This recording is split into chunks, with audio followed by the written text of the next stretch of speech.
विद्यार्थियों, आज हम आपकी पाठ्यपुस्तक आरोह भाग 2 का पाठ 7 बादल राग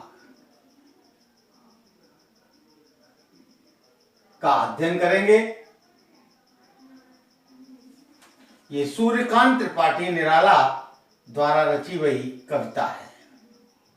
रची गई कविता सूर्यकांत त्रिपाठी का सबसे प्रिय विषय था बादल। सूर्यकांत त्रिपाठी ने बादल को क्रांति का रूप माना है। छायावादी जो 4 स्तंभ माने जाते हैं, जयशंकर प्रसाद, सुमित्रानंदन पंत, महादेवी वर्मा, सूर्यकांत त्रिपाठी निराला, उनमें से ये प्रमुख कवि माने गए हैं। सर्वप्रथम हम कवि का परिचय।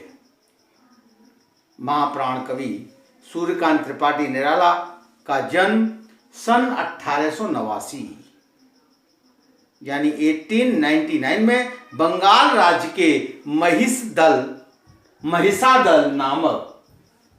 महिसादल नामक रियासत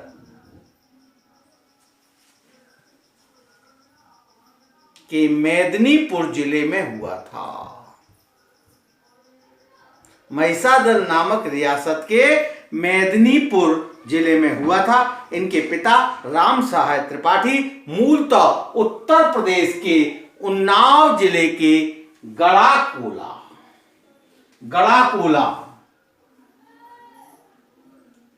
नामक गांव के रहने वाले थे।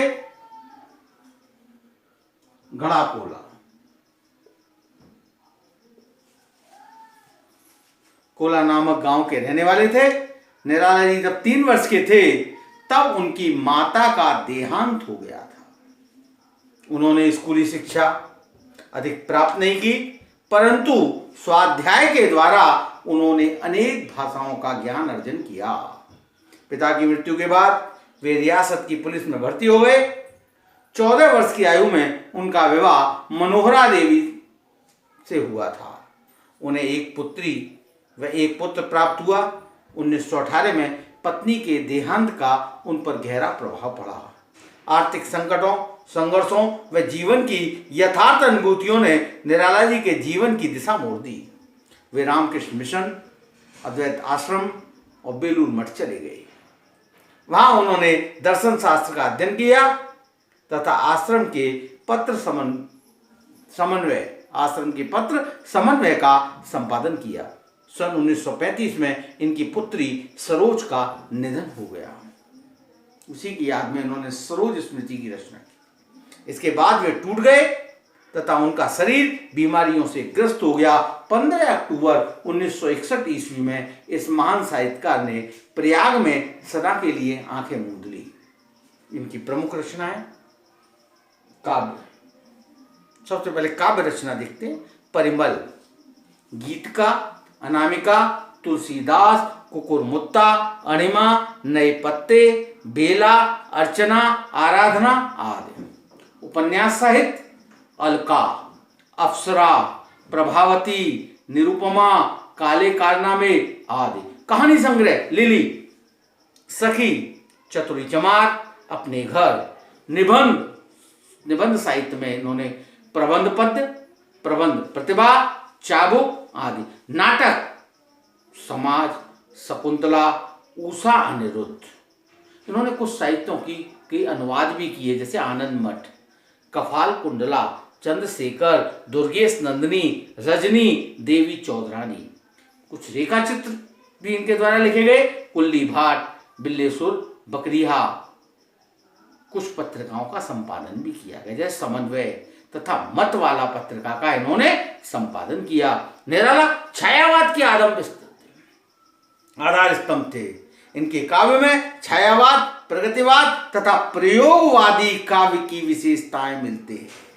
वे एक ओर कबीर की परंपरा से जुड़े हैं तो दूसरी ओर समकालीन कवियों के प्रेरणा स्रोत भी हैं।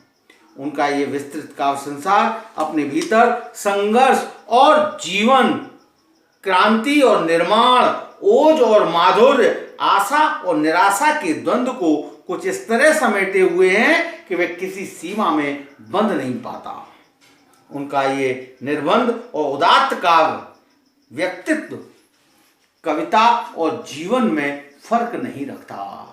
वे आपस में घुले मिले हैं। उनकी कविता उल्लास, शोक, राग, विराग, उत्थान पतन, अंधकार प्रकाश का सजीव कोलाज है। निराला जी ने अपने काव्य में तत्सम शब्दावली युक्त खड़ी बोली का प्रयोग किया है। बंगला भाषा के प्रभाव के कारण इनकी भाषा में संगीतात्मकता और गीयता का गुण पाया जाता है। प्रगतिवाद की भाषा सरल, सहज तथा बोधगम्य है। इनकी भाषा में उर्दू, फारसी और अंग्रेजी के शब्द इस तरह प्रयुक्त हुए हैं मानो वे हिंदी के ही हों। कविता का प्रतिपाद यानी कविता का परिचय। बादल जो कविता है उसका, बादल कविता अनामिका से ली गई है। इनकी जो कविता है अनामिका, उससे बादल कविता है। निराला को वर्षा ऋतु अधिक आकर्षित करती है क्योंकि बादल के भीतर स्वजन और ध्वंस की ताकत एक साथ समाहित है। बादल किसान के लिए उल्लास और निर्माण का, तो मजदूर के लिए संघर्ष में क्रांति और बदलाव का अग्रदूत है। बादल राग निराला की प्रसिद्ध कविता है। वे बादलों को क्रांति दूत मानते हैं। बादल शोषित वर्ग के हितैषी हैं जिन्हें देख पूंजीपति वर्ग भयभीत होता है। बादलों की क्रांति का लाभ दबे कुचले लोगों को मिलता है, इसलिए किसान और उसके खेतों में बड़े छोटे पौधे बादलों को हाथ हिलाकर बुलाते हैं। मानवीकरण अलंकार का सृजन। वास्तव में समाज में क्रांति की आवश्यकता है जिससे आर्थिक विषमता मिटे। कवि ने बादलों को क्रांति का प्रतीक माना गया है। बहुत प्रिय, सबसे प्रिय सब्जेक्ट है बादल। कविता का सारांश, ये बादल लाग जो कविता है। कवि बादलों को देखकर कल्पना करता है कि बादल हवा रूपी समुद्र में तैरते हुए क्षणिक सुखों पर दुख की छाया है, जो संसार या धरती की हुई जलती हुई छाती पर मानो छाकर उसे शांति प्रदान करने के लिए आए हैं। बाढ़ की विनाश लीला रूपी युद्ध भूमि में वे नौका के समान लगते हैं। बादल की गर्जना को सुनकर धरती के अंदर सोए हुए बीज या अंकुर नए जीवन की आशा से अपना सिर ऊंचा उठाकर देखने लगते हैं। उनमें भी धरती से बाहर आने की आशा जागती है। बादलों की भयंकर गर्जना से संसार हृदय थाम लेता है। आकाश में तैरते बादल ऐसे लगते हैं मानो वज्रपात से सैकड़ों वीर धराशायी हो गए हों। उनके शरीर क्षत विक्षत हैं। कवि कहता है कि छोटे वे हल्के पौधे हिलडुल कर हाथ हिलाते बादलों को बुलाते प्रतीत होते हैं। कवि बादलों को क्रांति दूत की संज्ञा देता है। बादलों का गर्जन किसानों व मजदूरों को नव निर्माण की प्रेरणा देता है। क्रांति से आम आदमी को ही सदा फायदा होता है। बादल आतंक के भवन जैसे हैं जो कीचड़ पर कहर बरपाते हैं। बुराई रूपी कीचड़ के सफाई के लिए बादल प्रलयकारी होते हैं। छोटे से तालाब में उगने वाले कमल सदैव उसके पानी को स्वच्छ व निर्मल बनाते हैं। आम व्यक्ति हर स्थिति में प्रसन्न व सुखी रहते हैं। अमीर अत्यधिक संपत्ति इकट्ठी करके भी असंतुष्ट रहते हैं और अपनी प्रियतमाओं से लिपटने के बावजूद क्रांति की आशंका से कांपते हैं। कवि कहता है कि कमजोर शरीर वाले कृषक बादलों को अधीर होकर बुलाते हैं क्योंकि पूंजीपति वर्ग ने उनका अत्यधिक शोषण किया है। वे सिर्फ जिंदा हैं, बादल ही क्रांति करके उनके शोषण को समाप्त कर सकता है। काव्य सौंदर्य देखिए, जो इनकी कविता यहां पर दी है उसका काव्य सौंदर्य, पहले भाव पक्ष और फिर कला पक्ष। तिरती है समीर सागर पर अस्थिर सुख पर दुख की छाया। तिरती है समीर सागर पर अस्थिर सुख पर दुख की छाया। जग के दग्ध हृदय पर निर्दय विप्लव की प्लावित माया। यह तेरी रणतरी भरी आकांक्षाओं से ये तेरी रणतरी परी आकांक्षाओं से, घन भेरी गर्जन से सजग सुप्त अंकुर, घन भेरी गर्जन से सजग सुप्त अंकुर, उर्मे पृथ्वी के आशाओं से, उर्मे पृथ्वी के आशाओं से, नवजीवन की ऊंचा कर सिर ताक रहे हैं हे विप्लव के बादल, ताक रहे हैं ए विप्लव के बादल। कवि बादलों को संबोधित करते हुए कहता है कि हे क्रांति दूत रूपी बादल, तुम आकाश में ऐसे मंडराते रहते हो जैसे पवन रूपी सागर पर कोई नौका तैर रही हो, तिरती है समीर सागर पर अस्थिर सुख पर दुख की छाया। यह ठीक उसी प्रकार है जैसे अस्थिर सुख पर दुख की छाया मंडराती रहती है। सुख को अस्थिर बताया है, ये सुख दुख ये अस्थिर है, आते जाते रहते हैं, स्थायी नहीं है। अस्थिर सुख पर दुख की छाया, सुख आज है कल नहीं है, इसी प्रकार दुख आज है कल नहीं।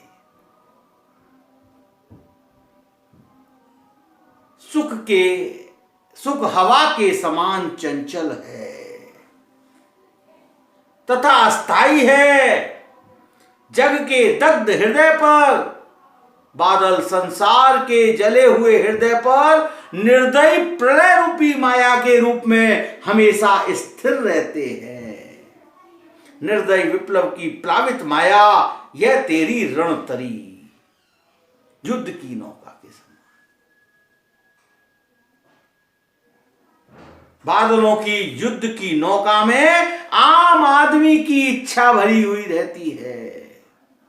कवि कहता है कि हे बादल, तेरी भारी भरकम गर्जना से, धन मेरी गर्जन से सतत सुप्त अंकुर, तेरी भारी भरकम गर्जना से धरती के गर्भ में सोए हुए अंकुर सजग हो जाते हैं। अर्थात कमजोर व निष्क्रिय व्यक्ति भी संघर्ष के लिए तैयार हो जाते हैं। हे विप्लव के बादल, ये अंकुर नए जीवन की आशा में सिर उठाकर तुझे ताक रहे हैं। और मैं पृथ्वी की आशाओं से नवजीवन की ऊंचा कर सिर। सजग और सुप्त जो अंकुर हैं, वो धरती के हृदय में समाये हुए हैं, वो सजग हो जाते हैं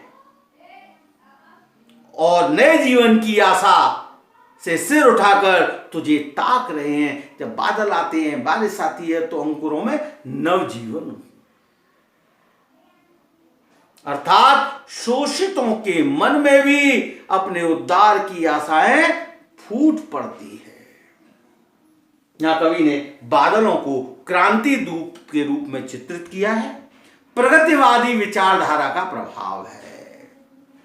छायावादी कवि है, परंतु उन्होंने प्रगतिवादी, परिवर्तन हो गया, अचानक परिवर्तन इनमें उत्पन्न हुआ अपनी पुत्री के वियोग के कारण। सरोज स्मृति, अपनी पुत्री सरोज, प्रगतिवादी विचारधारा का प्रभाव यहां दिखाई दे रहा है। तत्सम शब्दावली युक्त खड़ी बोली है। काव्य रचना मुक्त छंद में है। समीर सागर दुख की छाया में रूपक अलंकार है। सजग सुप्त में अनुप्रास तथा काव्यांश में मानवीकरण की छटा व्याप्त है। उत्साह नामक स्थायी भाव का संचार हो रहा है। जब उत्साह नामक संचारी भाव का संचार होता है तो वीर रस की निष्पत्ति होती है। यहां काव्य में वीर रस की निष्पत्ति हो रही है। ये इसका कला पक्ष था। फिर बार बार गर्जन वर्षण है मूसलधार। फिर बार बार गर्जन वर्षण है मूसलधार। हृदय थाम लेता संसार सुन सुन घोर वज्र हुंकार। फिर बार बार गर्जन वर्षण है मूसलधार, हृदय थाम लेता संसार, सुन सुन घोर व्रज हुंकार।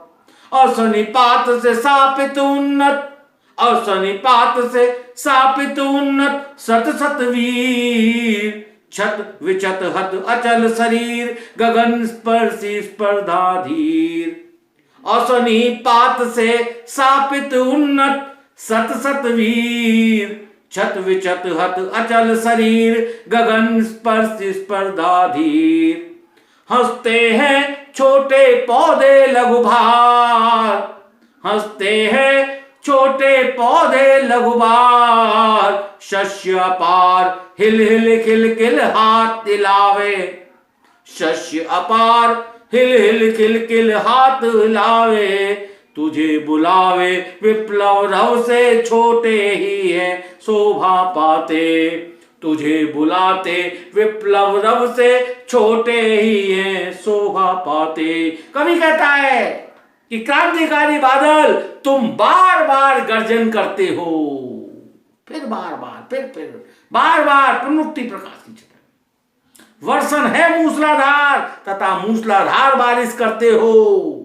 तुम्हारी वज्र के समान भयंकर आवाज को सुनकर संसार अपना हृदय थाम लेता है, हृदय थाम लेता संसार, सुन सुन घोर वज्र हुंकार। तुम्हारी वज्र जैसी अहंकार, इसको सुन करके सारा संसार अपने हृदय को थाम लेता है, अर्थात भयभीत हो जाता है। असनिपात से सापित उन्नत, सत सत वीर। असनिपात यानी बिजली गिरना, बिजली गिरने से आकाश की ऊंचाइयों को छूने की इच्छा रखने वाले ऊंचे ऊंचे पर्वत, उन्नत सत सत वीर, छत विचत हत अचल शरीर। आकाश को चूमने वाले गगनचुंबी पर्वत भी उसी प्रकार घायल हो जाते हैं जैसे रण क्षेत्र में वज्र के प्रहार से बड़े बड़े वीर मृत्यु को प्राप्त हो जाते हैं। दूसरे शब्दों में बड़े लोग या पूंजीपति ही क्रांति से प्रभावित होते हैं, इसके विपरीत छोटे पौधे हंसते हैं, हंसते हैं छोटे पौधे लघु भार। छोटे पौधे हंसते हैं, वे उस विनाश से जीवन प्राप्त करते हैं।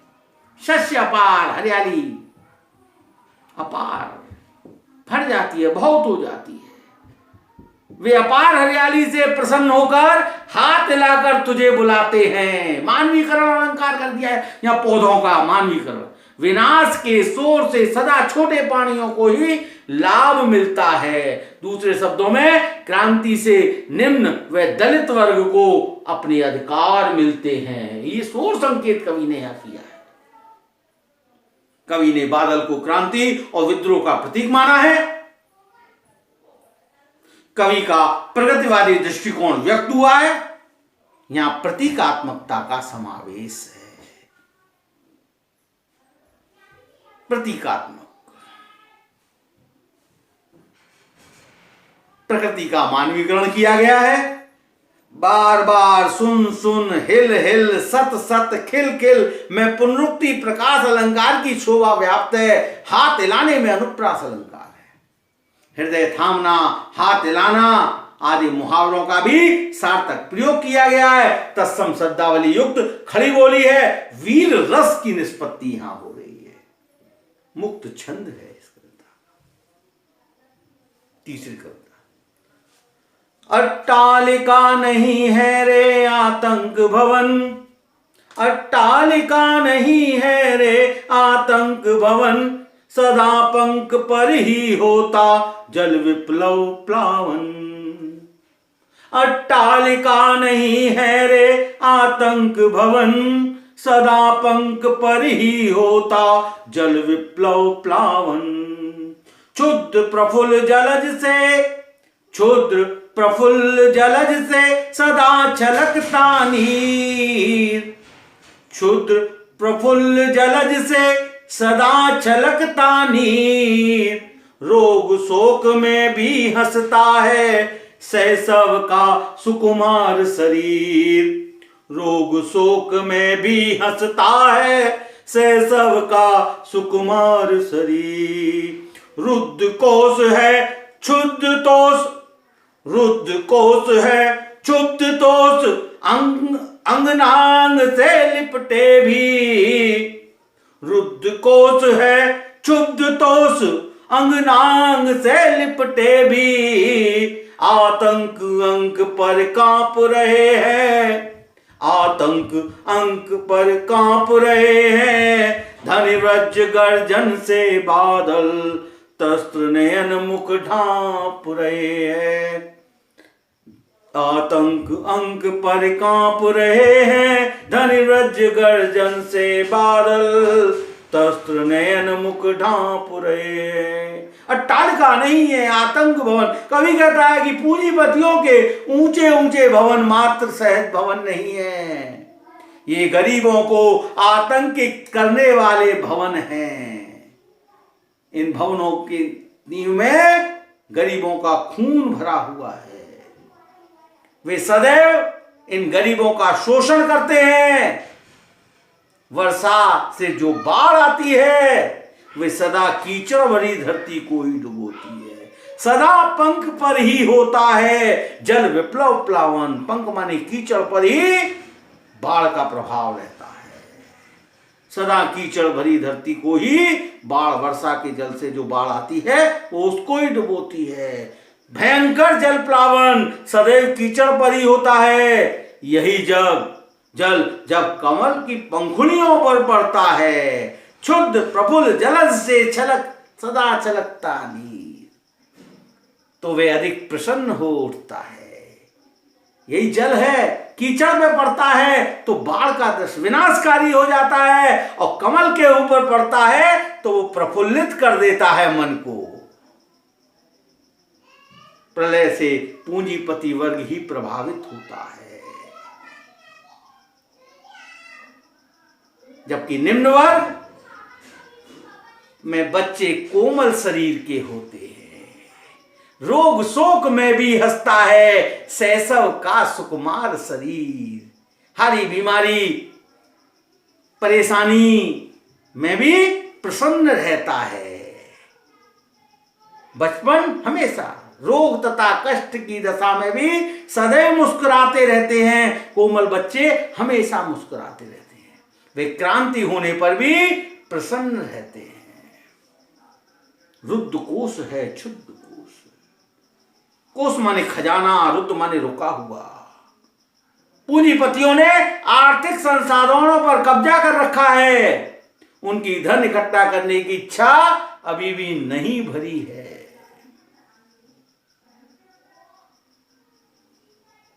क्षुब्ध माने क्रुद्ध, तोष माने क्रांति। इतना धन होते हुए भी उन्हें शांति नहीं मिली। वे अपनी प्रियाओं से लिपटे हुए आतंक अंक, अंगना अंग से लिपटे भी। अंगना माने पत्नी, अपनी पत्नियों के साथ, अपनी प्रेमिकाओं के साथ आलिंगन में होते हुए भी वे बादलों की गर्जना सुनकर भय से कांप रहे हैं। भयभीत हैं, डरे हुए हैं। वे क्रांति की गर्जन सुन करके भय से अपनी आंखों को बंद किए हुए त्रस्त नयन मुख ढांप रहे हैं और अपने मुंह को छिपा रहे हैं। सुख में होते हुए भी वो बेचैन हैं। उनको सुख का एहसास नहीं हो रहा, लाभ नहीं मिल पा रहा। और वहीं निम्न वर्ग के बच्चे कोमल शरीर के होते हुए रोग कष्ट में भी वो हंसते खिलखिलाते घूम रहे हैं, प्रसन्नता से अपना जीवन यापन कर रहे हैं। और पूंजीपति लोग सभी सुख सुविधा होते हुए भी भयभीत हैं, कष्ट में हैं। कवि ने पूंजीपतियों के विलासी जीवन पर कटाक्ष किया है। प्रतीकात्मक भाषा का प्रयोग है। तत्सम शब्दावली युक्त खड़ी बोली है। पंख पर अंगना अंग, आतंक अंक में अनुप्रास अलंकार की छटा व्याप्त है। मुक्त छंद है, मुक्त छंद है। जीर्ण बाहु है शीर्ण शरीर, जीर्ण बाहु है शीर्ण शरीर, तुझे बुलाता कृषक अधीर। यहां कृषक अन्नदाता की क्या स्थिति है, सबको पुष्ट करने वाला, सबकी आवश्यकता की पूर्ति करने वाला, सबके पेट को भरने वाला किसान खुद भूखा है। उसकी भुजाएं कमजोर है, पुरानी हो गई, कमजोर शरीर है उसका। ऐसा कृषक बादल को बुलाता है, जीर्ण बाहु है सीर्ण शरीर, तुझे बुलाता कृषक अधीर। ए विप्लव के वीर, ए विप्लव के वीर, चूस लिया है उनका सार। ए विप्लव के वीर, चूस लिया है उनका सार। हाड़ मात्र ही है आधार, हे जीवन के पारावार। हाड़ मात्र ही है आधार, हे जीवन के पारावार। जीवन के पारावार माने समुद्र, समुद्र के समान खुशहाली देने वाला, जीवन को खुशहाल करने वाला जो किसान है, वो हाड़ मात्र का रह गया है। इतना उसका खून चूसा गया है, इतना उसका शोषण किया गया है। कवि कहता है कि हे विप्लव के वीर, शोषण के कारण हमारे किसानों की बाहें शक्तिहीन हो गई है, उसका शरीर कमजोर हो गया है। वह शोषण को खत्म करने के लिए अधीर होकर के तुझे बुला रहा है। शोषकों ने उसकी जीवन शक्ति छीन ली है, चूस लिया है उसका सार, उसका उसका सारा तत्व चूस लिया है। वह अब हड्डियों का ढांचा मात्र हो गया है, हाड़ मात्र है आधार। हे जीवनदाता, तुम बरसकर किसान की गरीबी दूर करो, क्रांति करके उसके शोषण को समाप्त करो। इस प्रकार का आह्वान कवि करता है।